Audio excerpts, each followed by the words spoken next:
Hello সোনামণিরা, আজ আমি তোমাদের শেখাবো কিভাবে পূর্ণ বর্গীকরণ পদ্ধতি প্রয়োগ করে সমাধান করা যায়। Solve by completing square method. তো প্রথমে একটি কথা বলে রাখি তোমাদের, যে যে সকল ছাত্রছাত্রীরা স্যারের কাছে যেতে পারছে না বা স্যারের কাছে গিয়েও ভালো করে কোনো চ্যাপ্টার বুঝতে পারতেছে না, তাদের অসুবিধা,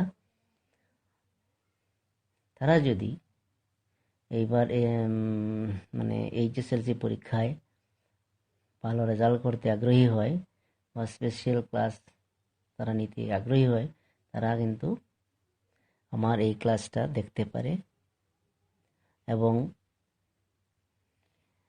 তারা কিন্তু আমার ক্লাসগুলো পেতে হলে আমার চ্যানেলটা সাবস্ক্রাইব করতে হবে এবং আমার চ্যানেলটার নাম হলো এনডি স্টার কোচিং। তো তোমরা প্রথমে ইউটিউবে গিয়ে ইউটিউব ওপেন করে এনডি স্টার কোচিং লিখে সার্চ করবে, তখন ওই চ্যানেলটা খুলে আসবে এবং ওইখানে আরও 4-5টা ভিডিও আপলোড করা আছে, তোমরা মানে ট্রেলার হিসেবে দেখতে পারো। এবং আমি আশা করছি তোমাদের এই ভিডিওটা ভালো লাগবে। আর আমি এরকম আরও অনেক ভিডিও দেওয়া, মানে সম্পূর্ণ ক্লাস 10-এর অঙ্ক এবং বিজ্ঞানের সবগুলো ইম্পর্টেন্ট ক্লাস, সবগুলো ইম্পর্টেন্ট চ্যাপ্টার আমি সবগুলো চ্যাপ্টারই দেওয়ার চেষ্টা করব, যদি তোমাদের মানে আগ্রহ দেখা পাই আর কি। তো যদি আমার ক্লাসগুলো ভালো লাগে তাহলে নিশ্চয়ই তোমরা লাইক করবে, কমেন্ট করবে এবং তোমাদের বন্ধু বান্ধবীদেরকেও শেয়ার করবে, যাতে তারাও মানে উপকৃত হয়। তো আমি শুরু করছি আজকের আমার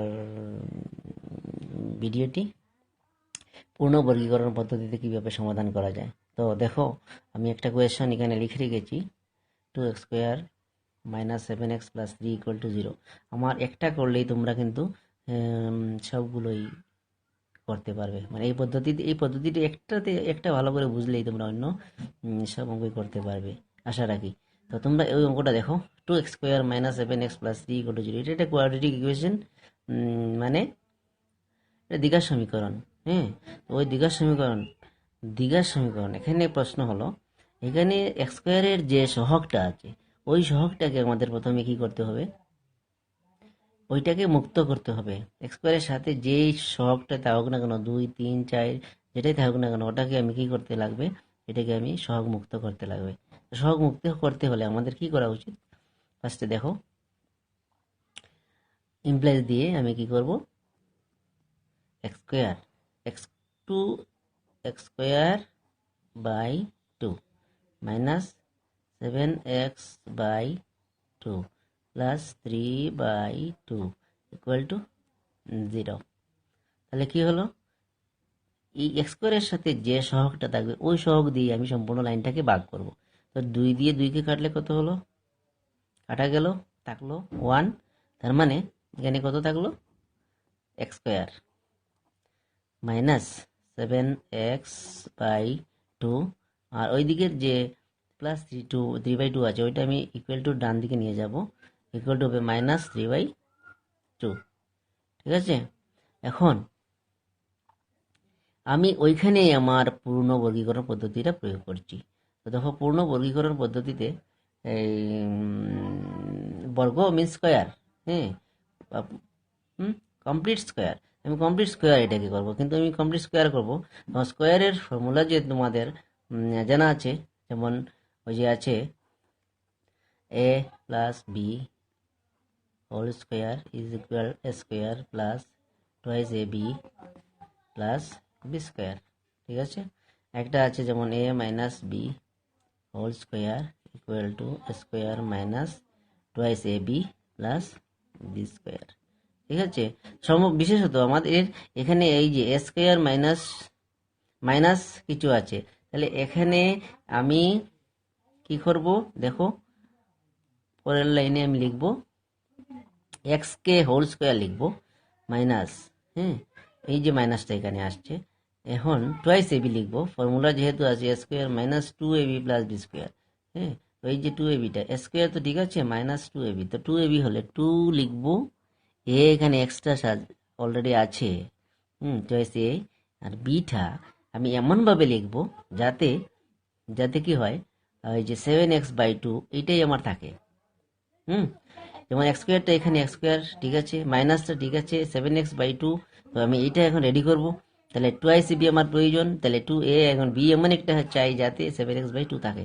তাহলে এখন এক্স এখানে অলরেডি আছে, আমি যদি 7 লিখি এখানে তাহলে 7x হয়ে গেল, আর 2টা এখানে নিচে 2 লিখলে আমার হচ্ছে না, কারণ এখানে 2 অলরেডি আছে, তখন 2 এ কাটা গেলে কি হবে, 7x থাকবে শুধু, তাহলে 2 দিলে হবে না, 4 দিতে লাগবে। 4 দিলে কি হবে, 2 কাটলে কত হবে, 2 থাকবে, 7/2, 7x/2 হয়ে যাবে। এইটা ঠিক থাকে, ঠিক আছে, ঠিক আছে। এখন এখানে ওই যে 7/4টা এটা আমার বি হলো। এখন ওইটা হবে square minus twice A B plus B square, B হলো 7/4, 7/4 হোল স্কোয়ার, ঠিক আছে। কিন্তু আমি ওই 7/4টা কিন্তু আমার ওই লাইনের মধ্যে নেই, আমি এটা বেশি লিখে ফেলেছি, তার জন্য আমি এটাকে মাইনাস করবো, মাইনাস 7/4 হোল স্কোয়ার, ঠিক আছে, বেশি লিখলাম। এখন ওইটা প্লাস এত মাইনাস এত, আমি কাটলে আবার রেজাল্টটা আমার মানে লাইনের ইকুয়ালিটি বজায় থাকে। আচ্ছা ঠিক আছে, ইকুয়াল টু হলো -3/2, ওইদিকে থাকে বাকি ছিল আর কি। আচ্ছা এখন কি করব, দেখো ইমপ্লাইজ, এখন আমার কাজ হলো এখানে X square minus twice X into 7/4 plus 7/4 whole square, ওই যে যেটা হলো এটা আমার এই ফর্মুলার এই স্টাইলে এসেছে a square minus 2ab plus B square, এটা ইকুয়াল টু আমি বলতে পারি a minus b whole square. A minus b whole square মানে এখানে এ হলো এক্স মাইনাস বি হলো 7/4 whole square, a minus b whole square, ঠিক আছে। আমার এতটুকু আছে, এখানে এই যে যেটা থাকলো ওইটা আমি সমান চিহ্নে ডান দিকে নিয়ে যাবো, ইকুয়াল টু হবে মাইনাসটা প্লাস হয়ে যাবে, আর 7 স্কোয়ার হবে 49, আর 4 স্কোয়ার কত 16, আর ইকুয়াল টু আগেই ছিল -3/2, ঠিক আছে। এখন আমার ওই লেফট সাইডের কাজ কিছু নেই, আমি ওই সাইডে কাজটা করব। তো এখন কি করব, ইমপ্লাইজ দিয়ে দিয়ে নিয়ে যাব, X minus 7/4 whole square equal to 16 আর 2 এর আমি লসাগু নেব, 16 হবে। তো 16 এখানে 16 ওয়ান টাইমস হবে, তাহলে 49 রে 1 ইন্টু করলে কত হবে, 49 হবে।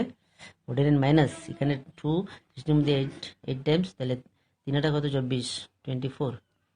হ্যাঁ, এটা তো সাধারণ সরল, তোমরা সবাই পারো। তো ইমপ্লাইজ ওইটা থাকছে এক্স মাইনাস 7/4 হোল স্কোয়ার, এটা থাকছে।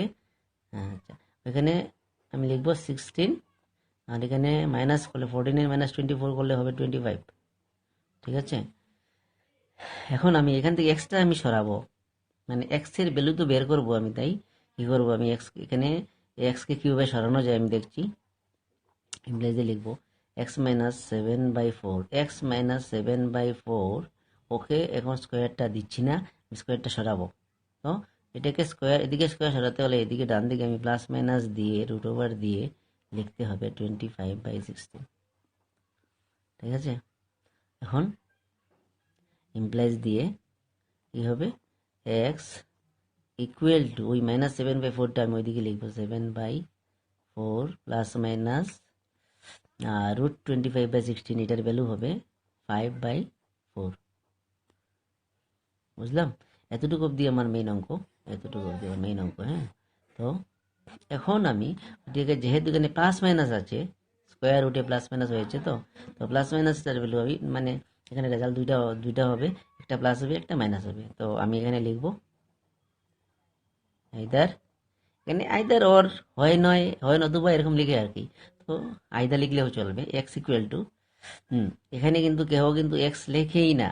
হ্যাঁ, এটা কিন্তু ভুল হবে, এক্স ইকুয়াল টু 7/4, তারপরে প্লাস হবে 5/4।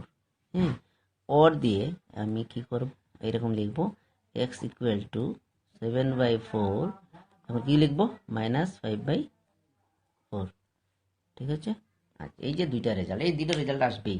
তো এখানে ইকুয়াল টু দিয়ে আমি লিখবো 7 ওই যে এখানে লসাগু হবে 4, এখানে হবে 1, 7 × 1 7 প্লাস এখানে হবে 5, কত হলো 7 5 12, নিচে হলো 4, 4 দিয়ে 12কে কাটলে 3, এখানে x ইকুয়াল টু 3 বেরিয়ে আসলে একটা। ওর দিয়ে এখন আমি কি করব, ওইটা করব। ইকুয়াল টু এখানে হলো 4 আর এখানে হলো 7 মাইনাস 5, তো কত হলো 2/4। 2 দিয়ে 4কে কাটলে কত হবে 2, এখানে উপরে 1, তাহলে 1/2। এখানে এই যে রেজাল্ট, একটা 3 একটা হলো হাফ, তার মানে x এর ভ্যালু দুটা।